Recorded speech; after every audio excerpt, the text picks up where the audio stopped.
ഞാൻ ഈ റെഡി ആകുന്ന എങ്ങോട്ട് പോകാനെന്ന് വെച്ചാൽ ഇന്ന് നമ്മൾ ചേച്ചിയെ പിക്ക് ചെയ്യാൻ വേണ്ടി എയർപോർട്ടിൽ പോവുകയാണ്. സോ ഞാനൊരു സ്വെറ്റ് ഷർട്ടും സ്വെറ്റ് പാൻസും ഒക്കെ എടുത്തിട്ട് റെഡിയായി.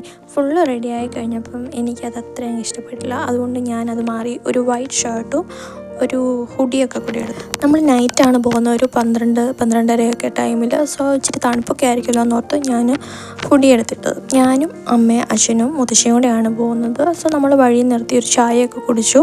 അത് കഴിഞ്ഞ് നേരെ എയർപോർട്ടിലേക്ക് പോവുകയാണ്. അവിടെ നമ്മൾ കുറേ നേരം വെയിറ്റ് ചെയ്യേണ്ടി വന്നു. അവൾ ഇറങ്ങി വരാൻ കുറേ ടൈം എടുത്തിട്ടുണ്ടായിരുന്നു. അങ്ങനെ കാത്തിരുന്നൊരു 4 മണിയായപ്പോഴാണ് അവൾ ഇറങ്ങി വന്നത്. അങ്ങനെ ഗ്രൂമും ബ്രൈഡും എത്തിയിട്ടുണ്ട്. ഞങ്ങളെല്ലാവരും കൂടെ ഫാമിലി ആയിട്ട് എയർപോർട്ടിൽ ഇരുന്ന് കുറേ നേരം സംസാരിച്ചിട്ടുണ്ടായിരുന്നു.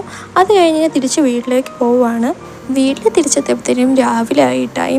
ഇന്ന് നമുക്ക് കല്യാണത്തിൻ്റെ ഒരുക്കങ്ങളൊക്കെ കാണാനുണ്ട്. അതുകൊണ്ട് വീഡിയോ മിസ് ചെയ്യാതിരിക്കാൻ എല്ലാവരും ചാനലൊന്ന് സബ്സ്ക്രൈബ് ചെയ്യണേ. അപ്പോൾ ഇനി നെക്സ്റ്റ് വീഡിയോ കാണാം. Okay, by.